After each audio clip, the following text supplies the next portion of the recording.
Taki. I'm a member of the board of the Institute for Global Education, and this is an IGE Talks on voting and what your rights are and how you can make sure that you get them right, that you can vote. And then we have a couple of people here who are, well, introduce ourselves. We have a couple of people here who are experts in voting. Great. Hi, I'm Katie Fahey. I'm the founder and executive director of Voters Not Politicians, the ballot initiative that'll be number 2 on the ballot in November to end gerrymandering in Michigan. Oh, I'm Jane Gates. I'm a local resident. I live in the Baxter neighborhood and a concerned citizen, and looking forward to the ballot initiative passing in November from Voters Not Politicians, Which IGE has officially endorsed. My name is Joy Murphy. I'm a volunteer with AARP, and I'm here to talk about the AARP initiative to get out the vote, be the difference, vote. My name is Liz Geary. I sit on the ACLU Lawyers Committee. In that capacity, I've been working on elections here in Michigan for the past several cycles. And the ACLU this year is working on a ballot initiative called Promote the Vote to help modernize Michigan's voting system. Good evening. I'm Vince Schumacher. I am a private citizen. I have been a lawyer in Michigan since 1977, but I'm pretty much retired now. My clients don't pay me, that's how I know I'm and I have discovered, when I discovered this proposal, now Proposal 2, to end gerrymandering in the state of Michigan, I thought, man, why didn't we do that decades ago, a century ago? This gerrymandering is the underlying scandal of democracy, and we need to end it. My name is Kim McKeon, and I live in the Cherry Hill District, and I'm a member of IGE and sit on the board. Mike Franz, IGE board member and a voter. I never miss. Of course, that's true of most seniors. Right. AARP has been very active this year to make sure that to encourage everyone to get out to vote. Because even though the older population does vote the most, like you said, in off-year elections it drops off significantly. And of course, these off-year elections is when we elect our state government. And that's critical to everyday life for all of us. So it's really important to make sure that everybody gets out to vote for this election cycle. I've brought some information about voting in Michigan, and one of the things that's confusing in this day and age is because we get a lot of our information over national news sources, they talk about rules in other jurisdictions. And the unique thing in the United States is that the voting rules are different in every state. So in Michigan, it's important to know that you need to register to vote by October 6th if you haven't registered to vote yet. And you also can vote without an ID. If it's not, if you have voted before, you can vote without an ID, and it's a very simple process. The other issue that was just mentioned a little while ago is felons can vote once they're not incarcerated any longer. And in Michigan, it's a in many ways, it's a very encouraging environment for voters. The other information I have is I do have absentee voter applications that you can come to IGE and then turn into your city clerk or your township clerk. With elections like this, absentee voting, I kind of encourage it because there'll be so many interesting and long-winded proposals on the ballot, and it's going to be a long ballot. So you want to be able to thoughtfully consider all of the issues that are on it and not just run out of time and not vote for proposals that are on the ballot. IGE has voter registration forms. We have absentee ballot forms, and we also have forms if anyone wants to work in the precinct, which is, it's a wonderful thing. People really like it. You get a little money, it's not huge, but if you work in where you live, people all year round recognize you and are very appreciative. I have a question for you. You said there you can vote with just a signature without a picture ID. Yes. I tested that system once. I had my driver's license with me, but I told them I don't have a driver's license. So then you have to, if you have your driver's license with you, you have to show it. If you don't have it with you, then you don't have to go home and get it, Well, or there whatever. was, like I said, a test case, and the lady next to me said, "What, you're driving without a license?" I said, "Don't worry about it. I'm just making a point here." And I did have a picture ID. Okay? I had a picture ID. It was a picture of me as a retired faculty member of Grand Rapids Community College, which is the same kind of thing they issue to students whose IDs are recognized at the polls, are they? Or are they not? There are certain IDs that are recognized and certain that aren't. Yeah, well, the student, if I had been a student registered, they would have accepted my picture ID, and But you got to vote students anyway. need to know. You got to vote anyway. No, she said, no, we Well, don't then- accept that picture ID. Then that would have been, because you're a registered voter, and if you didn't have a picture ID, you would just need to fill out the affidavit on the back of the application to vote, Okay. and you would have been able to vote. I knew that, but the poll worker didn't offer that So information. I hope So I you said, well, what do called the we do? clerk. I hope And she you gave called me the no clerk. answer. I turned the thing over and said, can't I sign this? Yeah. And it's a legal document. It says I That's where affirm. it's important to be an informed voter. Okay. But, Most people wouldn't know that. and that's one of the things that the city clerk continually works with election workers to make sure that they all know all of the rules. But you, as a informed voter, can help when you're in a polling place and you see things that aren't going correctly. Then that's when you need to talk to the chairperson at that precinct, or call the clerk downtown, call the ACLU, call the 866 number that you've got. There's all different ways to get information. But Quietly. it is really important. It is really important, though, that if you do have ID, I mean, the affidavit, you're swearing that you don't have it. So if you do have ID, you have to show it. Also, in our precinct, we have one person who, as a protest, does not bring his ID. And I don't know, But it doesn't matter. it doesn't matter. We do, so we know, Jim comes in, we know he's gonna do an affidavit, and there's no problem. But this time we had quite a few people Yes, that we had did. left they'd been jogging and Yeah. came by and voted, didn't have their license, an ID with them. It was no big deal. They just signed the affidavit. But I would just like to clarify, in the state of Michigan, it is required to have a picture ID in order to vote. No. Refusing to show your ID and not being in possession of your ID are totally two different things. If you have your ID and you refuse to show it, then you will not be allowed to vote in the precinct. Right. That's how that works. If you said, do you have a driver's license? Yes, or can you show it? If you say no, then you cannot vote. Okay, now, it seems cut and dry.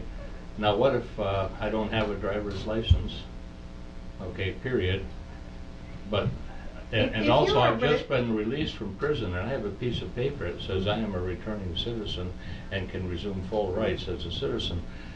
But I don't have a state issue ID because they don't bother to do that with citizens when they return them. Okay, they give them $10 or something for a bus fee and send them home. So if you're registered to vote, that's what, as a precinct worker, that if You're not to registered, vote. Or if and you're you not don't have registered, any then kind you of can't ID. vote. If you're not registered, you cannot vote. And you have to register by October 9th. Do you need to show a birth certificate and? No. To register to vote? Yeah, to register, what do you No. need to show? That's part of the picture here too. In order to register to vote, you don't show a picture ID, you complete a voter registration application and submit it to the clerk. And then they in turn put you enter you into their database as a registered voter. And you need to be registered 30 days prior to any election. Just because the poll worker doesn't say to you that you can turn this over and put your, sign your name. I don't understand what, if they don't do that, what's the point of going to the city clerk or whoever, that the horse is out of the barn? Well, no, what? It sounds like a silly law to me that you can bring your ID, but if you refuse to show it, then you can't vote. But if you don't So bring it, as how do they know you're? Well, as election Sounds like a workers, lie. we have rules that we follow, and why they're put in place is not what we do. We just follow the rules that are there. Well, you didn't used to need this picture Exactly. That ID. doesn't matter. Why this law? Well, and that's a good question for the legislature. And that has nothing Doesn't to do sound with the right. people and voting, it has to do with the legislature. I think a big part of having the ID is what you would strive to do and you should do, is to make sure that the person standing in front of you is actually the person that you're allowing to vote. Now, it's not prohibitive if you don't have that picture ID with you, which is why you're allowed to use an affidavit. But it's not only important to have informed voters, it's critical to have informed election workers. It's just important to be educated about the voting process, period, on both ends of the spectrum. And the one thing that is necessary is you do have to register 30 days before the election. If you're not registered, if you're registered 30 days before, we have a record of you. If you're not registered, then you cannot vote. Or it's, there's some weird things about when people move and things, which I won't get into, Joy could, but it's, you do need to register. I'd like to ask a question. I sign my signature in a certain way when I register to vote, say, or when I move and I'm now registering in a new jurisdiction, a new township or something. Does the poll worker compare the signature that I give them on the election day with the signature there's no way to do that? They compare your face They with the picture. compare, if you have a picture ID, they compare the picture ID with your face. Yeah. But if you could submit an absentee ballot, Yeah. they will compare your On an signature. absentee, if I vote absentee, the Correct. signatures are going to have to come pretty close to matching. My Okay. understanding from talking to clerks is there's some leeway there. I mean, Well, it doesn't have to be exact, but yes, your signature, they do look to make sure your signature matches. Of course, we're talking about Michigan now because there are some states Exactly. that, they make it very impossible to register. Sounds bad enough. Well, If I could and just- all we can address is Michigan. And the promote the vote ballot initiative that the ACLU is working on would actually change the registration rules, because Michigan is very restrictive in requiring people to register 30 days in advance of the election. So this ballot initiative would change it so that you could register in the same way up to 14 days before the election. And then after that, you could register with a picture ID up to and including election day. So if somebody had not registered before election day, they could show up at the polls with their picture ID and register on election day and vote a ballot that day. That's one of the provisions of That's this. one of the provisions. That's one of the provisions. Initiative that you're promoting. Correct. Okay. And that would bring us more in line with other states that allow more permissive rules for voter registration. There are a number of referendum that are going to be on the ballot. Unfortunately, a number of them have not, the wording has not been done yet. Some of it is in court, and so we don't know, because on the gerrymandering one, we don't know exactly what the wording is. Yeah, so the constitutional language that will be proposed that you'll be voting on is finalized, but the 100-word summary that's on the back of your ballot at the bottom in the nonpartisan section will actually be being decided this Thursday. So if anybody wants to go see Democracy in Action, the Board of Canvassers is an organization that votes on these. It's 2 Democrats, 2 Republicans with the Bureau of Elections staff. They'll be meeting at 1:30 at the Lansing Center. It's an open meeting, and we've gone to get all of our petitions certified to make sure that we could turn them in. And it's a really exciting part of the democratic process that I think a lot of people don't always see. And it's interesting to just see how decisions are made that way. But those 100 words, they're pretty important, because if they're swayed or biased, you could be confused on what you're voting for. But with any ballot initiative that's at the bottom, if you want it to, they're all written in a way where you would vote yes if you wanted it to pass. So it'll never be no if it was brought by a citizen initiative. It'll always be vote yes. So there have been, I remember a few years ago, I think there were 9 initiatives. And a friend and I got absentee ballots, and then we sat down and went on the internet and did research on them because we wanted to know what they were. But as a poll worker, I cannot say. All I can say is read what it says in the ballot. I can't give you any information. I can't say it means this or means that.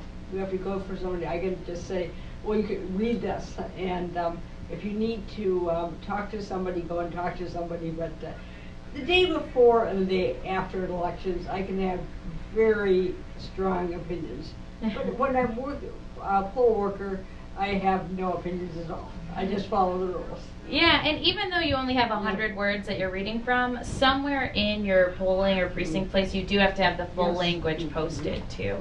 And I could give a quick overview of Proposal 2, if that's appropriate. Yes. Yeah. Yeah. So yes. So yeah. You may recognize this. So our constitutional language I was just referring to is yes, comprehensive. Really because it shows you what parts of the Constitution are you removing and what parts are you adding. And what this Proposal 2 does. We're a group called Voters, Not Politicians, and that's really all what our proposal is about. Right now, when you go to vote November 6th, you'll have a lot of different races that you're voting on. But a lot of them are for your personal representatives. So you'll have a Congress person you're voting on, your local state House member, and your local state Senate member that all are specific to you and your precincts and the precincts around you. They're your representatives that represent you in Lansing and then in Washington. They all, how you have them assigned to you as your voter is through a process called redistricting. Once every 10 years after the census, our lines get redrawn to say, okay, these communities should be together so that they can have a representative representing them in Lansing or in Washington. Something that happened really recently, since we're in West Michigan, for our congressional district, or part of the congressional district, is Battle Creek and Kalamazoo were actually split apart for the first time. And Battle Creek and Grand Rapids were brought together, and Kalamazoo and Battle Creek were separated. And a lot of people didn't know why you would do that. Battle Creek and Kalamazoo are, sometimes referred to as the Twin Cities. They share an airport. They have a lot of economic, cultural interests that match. But the reason why that and many other decisions are made when we're drawing these new lines is really because the people who are in charge of drawing those lines are the politicians who are running for election. So if you're in office and you happen to win right before the census, you get to then go in a room with whatever party has more people assigned to it and work with lobbyists to look at voter data and decide how do we want to move these lines so that I can guarantee I'm going to win. Or if you and I were running against each other in the primaries, but I was in office and you weren't, I could find your house and I could carve you out of the district 3 months before the election. And at local elections, that means you can no longer run in that race. When I was in Chicago, that happened frequently. In fact, there was one congressional district in Chicago where they wanted to make it Hispanic. And they decided that Mexican and Puerto Ricans were the same. So they had these 2 areas. And they had this little, one street thing. They were miles apart, but they had this one little street that connected the 2. And apparently people didn't realize that Puerto Ricans and Mexicans sometimes have different opinions, that they're not, but they wanted to make it a Hispanic district. Well, yeah, and often the case right now in Michigan is they want to make it a political district. So they'll go and look in your neighborhood. We think these houses vote Democrat, these houses vote Republican, these houses don't vote. So we're going to draw the lines that way. Again, because we're in West Michigan, does everybody know where Aquinas College is? So behind the Library of Aquinas is a very interesting street. There's about 8 houses, and they're actually in 3 different state house districts. So it goes the 76th House District, the 73rd, and the 75th. I might have that order a little off. All on one street. So those neighbors all send their kids to the same school.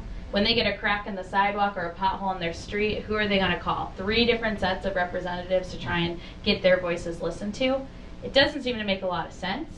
And that's really what the heart of our proposal is going after, is saying this system doesn't make sense. It really is a rigged system looking out for politicians. It's looking out for one political party. Sometimes we go and talk to people and we start to talk about gerrymandering and people say, who? And then we have to explain. Here's an explanation. Suppose we have 12 households in a hypothetical community, and these 12 households are supposed to elect fairly and evenly representatives, 4 representatives to represent them in a representative body that will decide on matters of consequence to them, like whether MSU gets more money than Michigan State does or than the University of Michigan does. Let's say we have here 6 Michigan households and 6 MSU households. To be fair, you would expect that, being 6 and 6, the 4 representatives coming from this community would be split 2 and 2. And here's the way normally you might want to do it. If you had to split them up geographically, this would do it, wouldn't it? Let's see. Here we are. We don't move the actual households around, but we just draw lines in between the households. And here we have 3 households that will presumably elect a University of Michigan advocate as their representative. Here's another one that will be represented by a University of Michigan representative. And these 3 households and these 3 households, presumably, would elect a MSU advocate as their representative. So in this legislative body, there will be 2 MSU advocates from over here and 2 Michigan advocates from over here. They needn't necessarily be split up in that fashion. Suppose somebody with a sharp eye discerns a way to tilt the scales in favor of University of Michigan, Wolverines. And cue the music. Dun, dun, dun, dun, dun, bum, bum, bum, bum, bum, right? Okay? And he is gung-ho for University of Michigan, the Wolverines. He wants to split this community up in a different way. How's he going to do it? He'll draw a line here. He'll draw a line here. And he'll draw a line here. And voila, look what we get. We get 1 representative, because these people are going to vote for the MSU advocate, for MSU, and we're going to get 3 representatives in this prospective legislature who will favor University of Michigan. We haven't changed anything geographically. We've just drawn the lines differently. That's gerrymandering. The other aspect of it is when we go and vote, you look at the total way that people voted. So in Michigan, we tend to vote about 50% for Democrats, 50% for Republicans. We've been voting that way statewide for decades. Yet depending which party happens to be in control of the redistricting process, you can have upwards of 70% of your representation going to one party, even though they only have 50% of the votes. And that's all because of lines. And it's because of who shows up, but it's also because of where those lines get drawn, so they can try and guarantee their election result, that they're personally going to get elected or that their party will win. Yeah? Also, again, when I was in Chicago, there were, with the city council, there were a couple of districts where they had this really weird little 2-street things, so that somebody who was already in office was in that district. Yeah, there's lots of, that's the conflict of interest that exists when you have the person who's about to go try and win a bunch of votes getting to choose which voters they want to vote for them. It doesn't make it so that we, as the people who are voting, can really hold them as accountable, because once those decisions are made, they're actually locked in for 10 years. So you have one person who can keep basically rigging, the rules for themselves. Like so, Justin Amash? Or the Republican Party, yeah. I didn't realize until recently that Huizinga's another District one. 3, and District 2, well, part of Kentwood is District 2, Right. and Grand Rapids is District 3. Mhm. I live at 68th and Kalamazoo, which is Gaines Township, right? Technically Caledonia. On the other side of the street is Kentwood, and Kentwood and Gaines Township are not in any district with Grand Rapids. It is almost all with complete farmland, Allegan, Allendale, which I don't think necessarily makes sense either for how the community is really represented. You don't have to go to Chicago to look at That's very true. The rules are, when Yeah. they draw them, they have to be somewhat contiguous districts, and they can't make these weird shapes. But look at the 86th House District, and I campaigned there, for one of the parties two elections ago, Uh-huh. and the thing was in a horseshoe. And then there was the stuff in the middle that was, gouged out or whatever. And then you have a representative who's trying to meet with their voters throughout the year, but they have to go meet in little random sections. You get part of a school district here, part of a school district there. And how do you actually listen to all those very different communities and then accurately present their needs, wants, desires in Lansing or in Washington? So what we did is we went around the state to ask people's opinions on, do you like this system? And if you don't, how should we change it? We asked them, do you want voters drawing the lines, or do you want somebody, or I'm sorry, do you want politicians drawing the lines, or do you want somebody else? And they resoundingly said, we think we can do it. We think who has the best interest of voters? Other voters. Other voters. Yeah, so what Proposal 2 is it would remove power from the politicians who currently draw the lines. They'll still be able to run in the races, they just won't be creating the rules for the race they're running in. And an independent citizens redistricting commission would be put in place instead. It would be a commission of 13 members. It would have to match the demographics of the state, so not everybody can be from one city, not everybody can have the same economic income. Really needs to look representative of who we are as people. And then the other thing is that it will have people self-identifying what political party they're a part of. So 4 people on that commission will be from the majority party, 4 from the minority, and then 5 that are either a third party or independents. So in the next round of redistricting, what that would most likely look like would be 4 Republicans, 4 Democrats, 5 independent or third party people. Probably a couple libertarians because they just made the statewide ballot. And the great thing is, though, that this commission, and it's been done in about 9 other states where they see people who are happier with their representatives, and they actually don't get that partisan gerrymandering.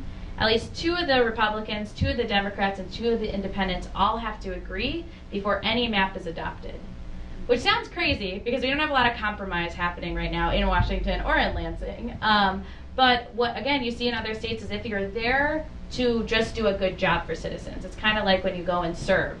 When you're a poll worker, maybe, you know what your job is there. So even if you have your personal beliefs, you're there to listen to communities. They're going to travel across the state. Yeah, listen to communities. And then because it's a constitutional amendment, the great thing is one of the criteria for drawing the lines, because we spell out how people should draw the lines, is that it cannot benefit one party or disadvantage one party or candidate, which is not the law right now. Right now, it is perfectly legal to go and say, you're a Democrat, so I don't want you to be my voter. And this We're is gonna just the eliminate Michigan that. Constitution? This is just the Michigan Constitution, yes. Actually, though, there's one thing that I think was helpful.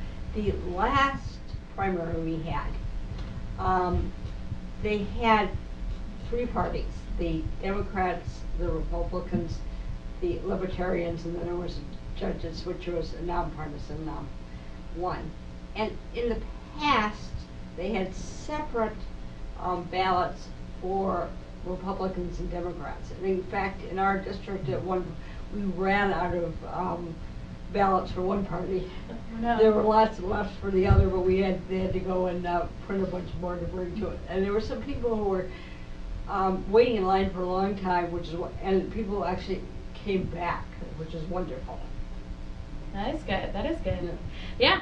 So if people want an independent commission, they want people to draw the lines instead, it would be, like I said, a vote in the affirmative, a vote yes on Proposal 2. But in the states where it has been enacted, you see that elections become competitive again because they're not guaranteeing the results by trying to stack the deck for themselves.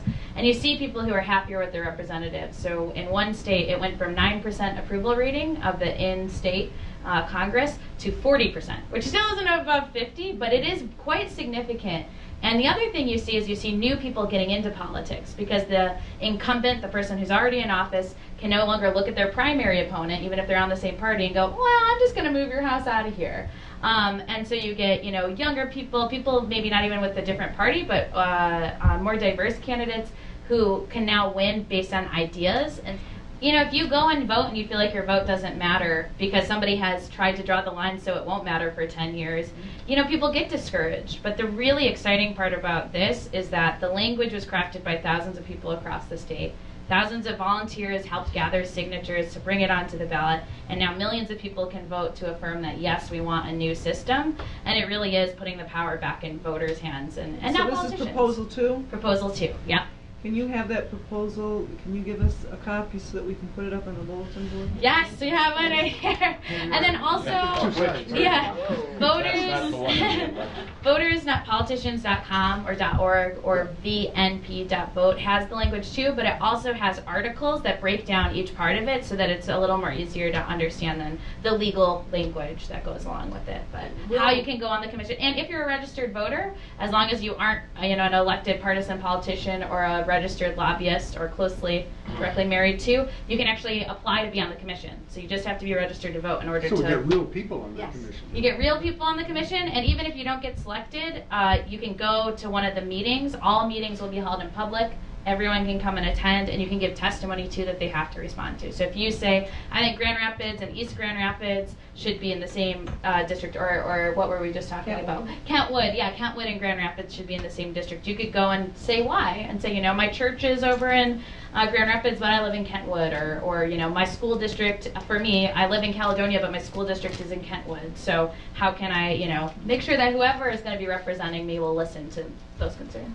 What I was going to ask you, Elizabeth, why don't you tell us about the proposal that you're Okay, I would love to. So, as I mentioned, I think Michigan really hasn't modernized their voting system in decades. So we're really lagging behind other states in allowing voters real access to the ballot. And so that's sort of how this Promote the Vote initiative was born, as a way of modernizing our election system, making it safer, making it more secure, and giving voters greater access to the ballot. So it does a few different things. As I mentioned, the voter registration, it allows more opportunity for voters to register, and that same day registration is really, really important. If you have ever, I'm sure working in the polls, or if you've ever served as a poll watcher or challenger, people show up and they are not in the voter file, and they maybe thought they registered and didn't, or maybe they did register and their registration got lost. It's really hard to know on election day what's going on with this voter that thinks they're registered and isn't showing up. Under this system, they could register right there. So that's a lot of people that would get a ballot under this law that wouldn't normally. It would also allow no reason absentee. As you all probably know, you can't vote absentee for any old reason in Michigan now. You need to say that you will be out of the county and won't be able to vote in person. And this would get rid of that. That just brings us in line with most states in the country that allow no reason absentee. It would preserve the straight party voting option, which we have currently, but because of some court decisions, but has been in danger in Michigan, so it would preserve that. And then on the ballot security side, it would require an audit after every election. So under Michigan law, there's no requirement for an audit after the election. So, the tabulators count the ballots, and we're all expected to rely that it's accurate. And the audits, it's important for no other reason than for voters to believe that their votes are being counted. So this would require that there is an audit, so they take, some random selection of precincts and hand count the votes to just make sure Michigan is still a state that requires a paper ballot. And it goodness. cannot be just destroyed after it's counted. Right, and that's that's good. That's good. But there's those machines in those states that, they have computer experts who are working for one party or the other, and what they're doing is rigging the machines, we suspect. And they even refuse to recount. And what's to recount? Right. The problem, the damage has already been done.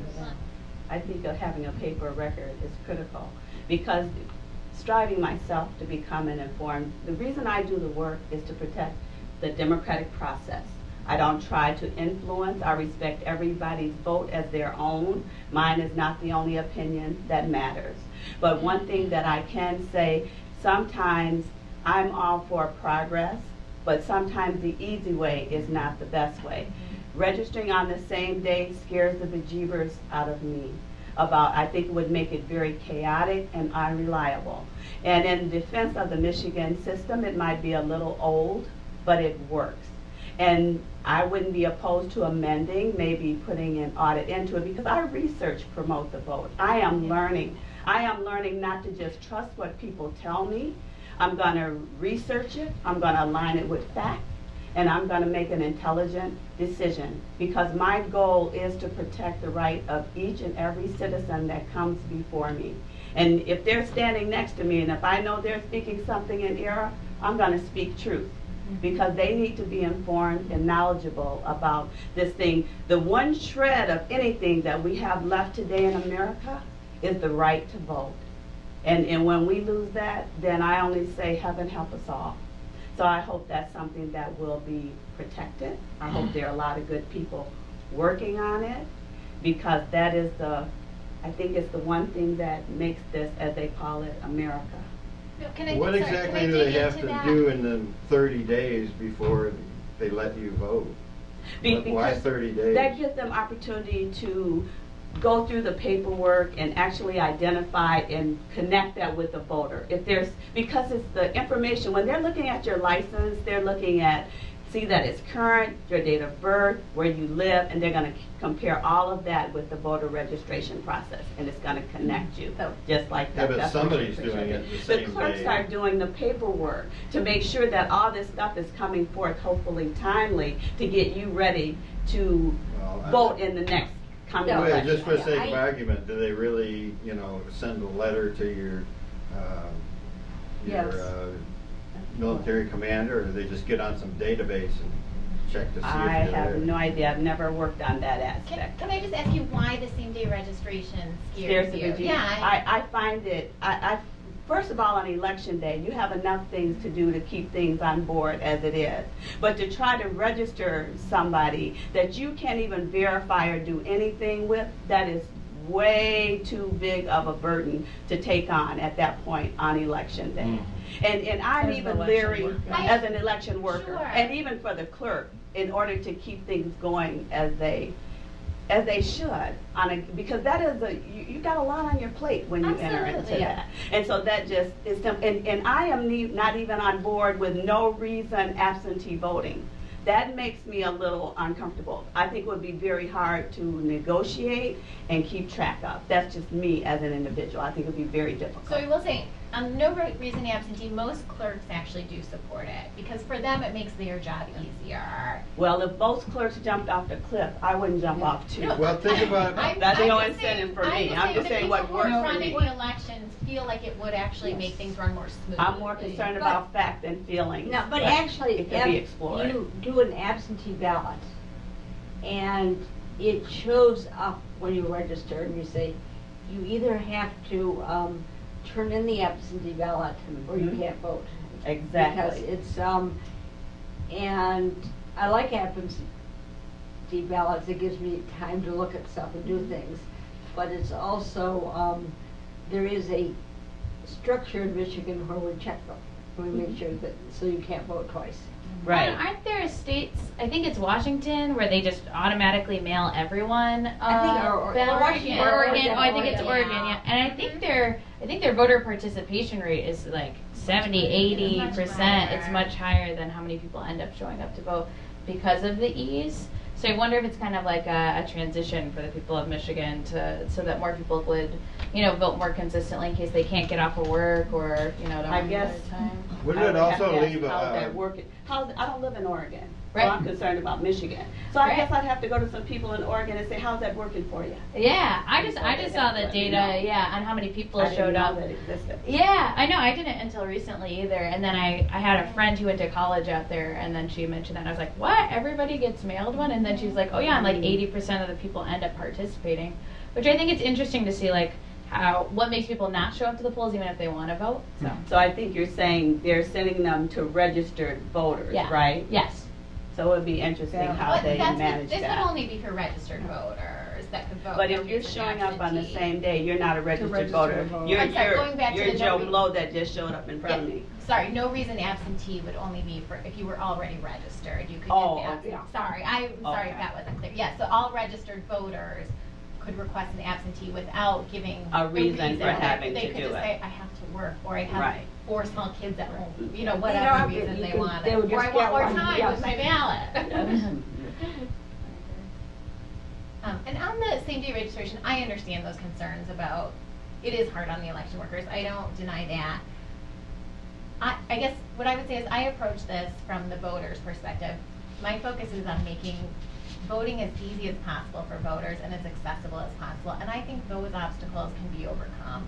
You can move that person out of the line to a help desk where they can fill out their registration, so they're not holding up the rest of the process. And I agree with you about making, you want the voter experience to be easy, particularly on Absolutely. election day, once they show up. But just like the federal government, which has gone rogue, we need checks and balances for that. And that is exactly what we're doing, keeping basically checks and balances to make sure that things are going basically as they should.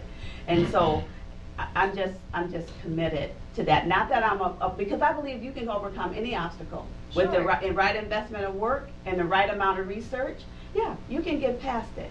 But it's going to take a minute to do it. I don't want to make it hard, but I do want to make it fair, because I think somebody's vote is valuable. And I'm going to work hard to make sure that there are checks and balances in place to make sure that that works. I paid too much and struggled too long. Sorry. No, I agree, and I would Concede on love that. to talk to you later and give you all the information that could help resolve these fears, because I don't have a fear, hon. I'm fact-based. I'm No, not no, that's afraid what of I'm saying. anything Your you just concerns. said. Fear is not what Call I it a your concern, concerns but I'm about not it. afraid. I want No, you. I believe in being clear. I'm sorry, that was a misuse of words. Right. Your concerns. Words have power, which is why this young lady, when you get your 100, you choose the ones that are gonna bring it home, and I'll leave it at that. One thing that I like about absentee ballots as being a poll worker is that the last primary election we had, there were very few votes and everybody went very quick. When you're going to have 7 or 8 ballot initiatives, plus a lot of other, it takes a long time. And so there will be longer lines that will take people much longer, and they'll have to wait in order to vote. And people, you know, some of them will not have researched in beforehand, which obviously I think everybody should, but not everybody has. But it's just it. But if you do it with an absentee ballot, then that makes the poll workers' life a bit easier. Yes and no, because we had a lot of people, and I don't know, for whatever reason, it's none of my business, surrendering those absentee ballots. And so in that case, you got to make sure that it's kind of it's trade. You get this paper, and I take your absentee. So that's why I see the potential for like it could be a little bit of a slippery slope on that, because you do need You need the processes in place, Yes. and they need to work. That's what I'm saying. Absolutely. That's it. But the machines, when you look at the computer, they tell you if an absentee ballot has been issued to somebody. But if you don't have that ballot in your hand to return to the clerk, you have a problem. You can do an affidavit in that. That's what I did. You this can year. you could do that, but Sure. being a clear girl, you're gonna give up that surrendered ballot. I mean, I might work with you on affidavit, but if you can bring it to me, we're good. Expedite always process. There you go. For sure. Yeah, anything that makes our life easier Absolutely. working in the elections, we approve of. You know, I know I'm technically one of the people here to talk about something, but I do think being an informed voter it takes a lot of work. Yeah. I mean, especially when you get to the really local offices. you know, judges sometimes. It's a lot of information. I was just wondering, you guys all seem like you vote consistently, are very informed. Do you guys have any favorite either voting guides or places that you go, especially in researching how to vote? I know for issues, you know, you can go to those websites and I guess candidate websites, but any tools or tips and tricks? You can go online and see what your who's going to be on your ballot, and you can go to their websites from that, and they'll tell you who's going to be on it, and then you can decide. I did that for the judicial election. There was 7 people, and you could vote for 2 out of 7. Mm-hmm. And I did research online on all of them. I've read the League of Women Voters guide, and then I think MLive had a voting guide last year as well. So when you feed, I don't know how many times I have to stand there on more than one occasion to try to feed it in before it finally takes to do. We had Part of that was because of the primary election. The humidity was really high. Yes. It was a very hot, humid day. So if you weren't in a polling place, it was air conditioned.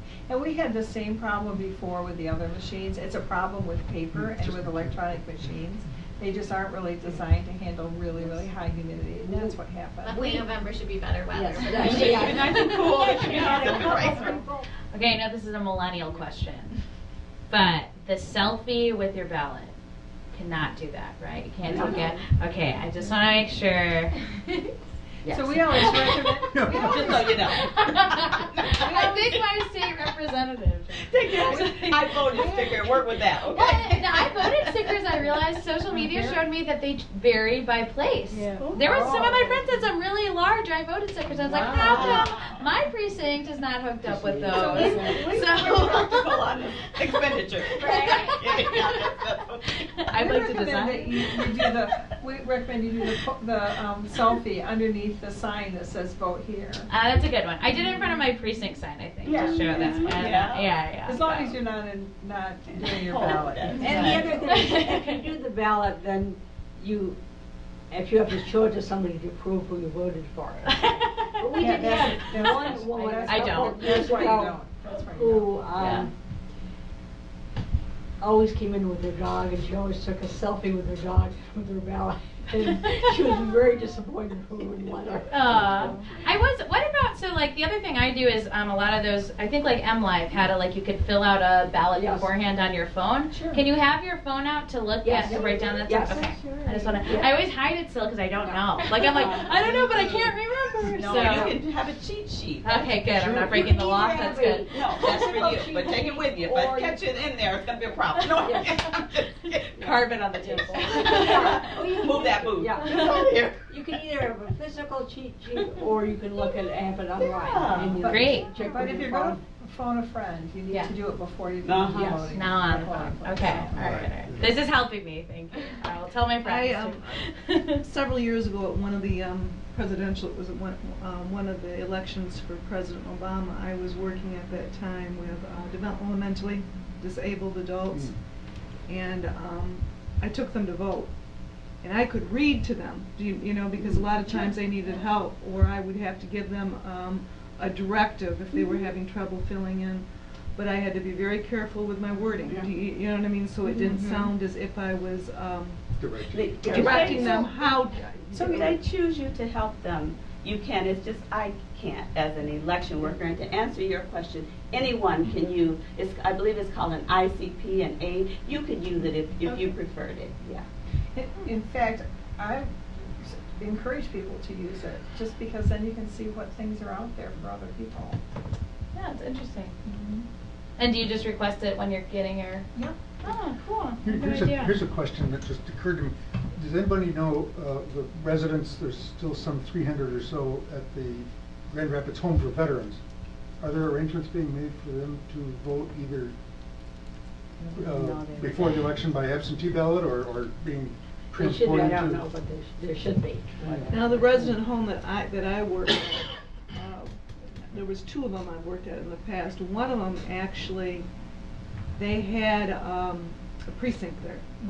Often they That do. would make sense. So then those residents that were able to, they could vote. They could go downstairs and vote, and it was also outside people because it was a precinct that came in. Now, where I work now, it isn't a precinct, and most of those people get, I'm sorry, you got one. I'm sorry. It's my same ringtone. most of those people get absentee ballots. Right. There also is posted in those areas, I've been there, I've seen it in large print, your voting rights and instructions, Yeah. so that the people that are in the home can see that well in advance of the election. I did see a gentleman once, this is many years ago, leave the old folks home with 20 ballots in his hand. Oops. And I think I know what he was up to. And they cannot do that now. You can't go in there and print the whole thing for your favorite party and get people. So in Chicago, vote early and vote often. One other rule that I think if for voters not politicians during the primaries, I think we scheduled almost 500. We had volunteers at almost 500 different precincts. So as long as you're 100 feet. 100 feet. Feet. Yes, this is America. Feet. As long as you're 100 feet away from the poll, you can go. And especially if you have an issue that might be low information, like redistricting reform, only happens once every 10 years. And if somebody didn't think about it beforehand, they might need to read up on it before they're going. So you can volunteer to go stand at that 100 yards, and you can talk to people about issues or let them know how you feel about voting. But you can't go beyond that because you don't want to interfere with people. And you have to be careful about what T-shirts you're wearing. Like in this election, a T-shirt with a marijuana leaf will probably. Oh yeah, that's true. That's interesting. Yes. Yeah. But yeah, so you can't wear anything that's saying who you're voting And for we've had going into the. Some people with buttons sometimes. Yeah. We have to Yeah. Ask them Or to leave. also, Okay. if they have a T-shirt, we ask them to just Here's one go and turn it, go out and turn it inside out. So. I think that's okay. I wasn't sure. I think you're safe. Yeah, it was red, so throw people off. But it's interesting though. It's a very going back to everybody participating. It's a great process, but it's conversation. It's complicated a little bit. The Institute for Global Education is encouraging the city schools this year to look at the United Nations International Day of Peace, which is celebrating the 70th year of the Universal Declaration of Human Rights. And one of those 30 rights that document contains is the right to participate in your government. Mm-hmm. This is universally, should be available to all people. And sometimes it isn't. In the United States, we tend to do a better job than some other countries if you want to look at this thing globally. Sometimes we have to send in observers from the UN to make sure there's a fair election. And even then, they have difficulties. But overall, we do a pretty good job in this country. And when all this talk about voter fraud really surprises me because they can't come up with hardly more than 1 or 2 incidents of it happening, documented anyway. And so what's the big deal about making it so hard for people to participate in their democracy?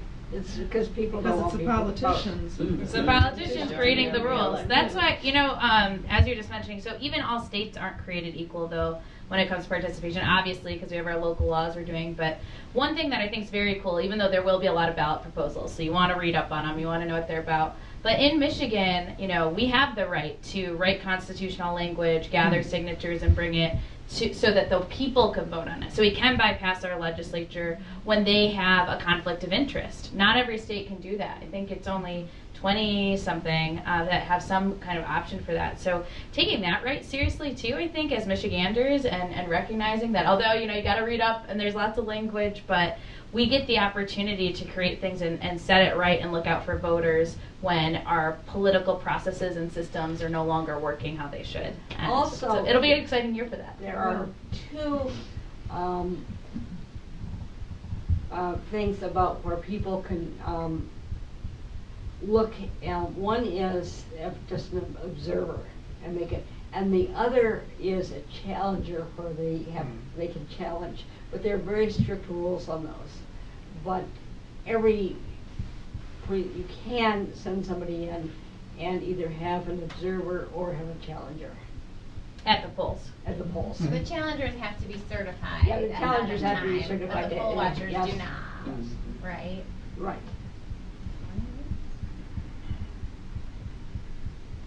I want to ask one last question to Katie.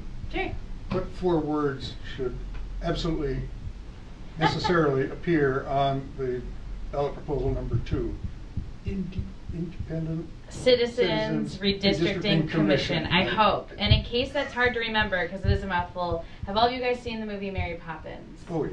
The song Supercalifragilisticexpialidocious. So it happens to have the same number of syllables as Independent Citizens Redistricting Commission. So if you're trying to remember, you go Independent Citizens Redistricting Commission.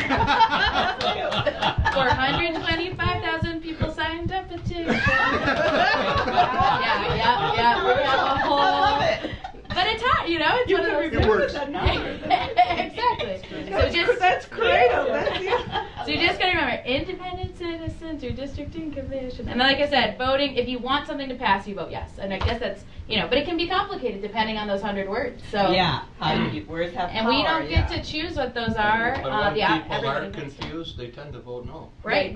That's But exactly what also, they do. I remember one year where there was like 9 initiatives, and sometimes yes meant no and no meant yes. I mean, it was the wording. You had to be very careful in the wording because it was you could accidentally vote not the way you didn't want to vote. Right. Well, and there's, what's interesting is especially if there are a lot of democracy issues. So like Promote the Vote's a great example, and Voters Not Politicians, where we're really talking about systems, voting systems, how we get our representatives. It's not a partisan issue. It's fundamental to how do we vote, how do we participate in government.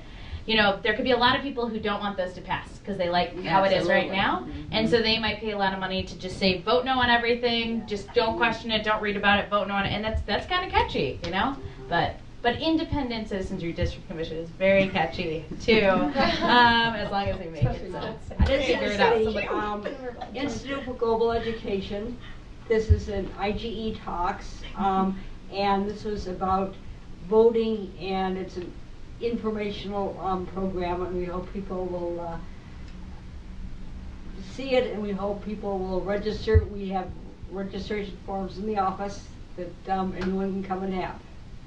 Before October 6th. Before October 6th. Yes. Or on Yes. And this program may be seen in Grand Rapids on Comcast TV, but it's also available through IGETalks.org 24/7 on YouTube. Our producer Chuck is very faithful in making sure that's posted for people. And then in more recent times we've been requesting and getting help from WKTV in Wyoming and Kentwood.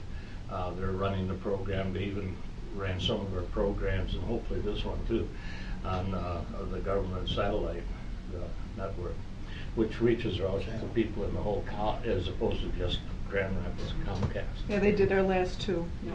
And this may have to be edited a little bit because they need to make it an hour because that's the time slot that the cable channels have, and if you go over the but that's Chuck's job, and Chuck does an excellent job at it.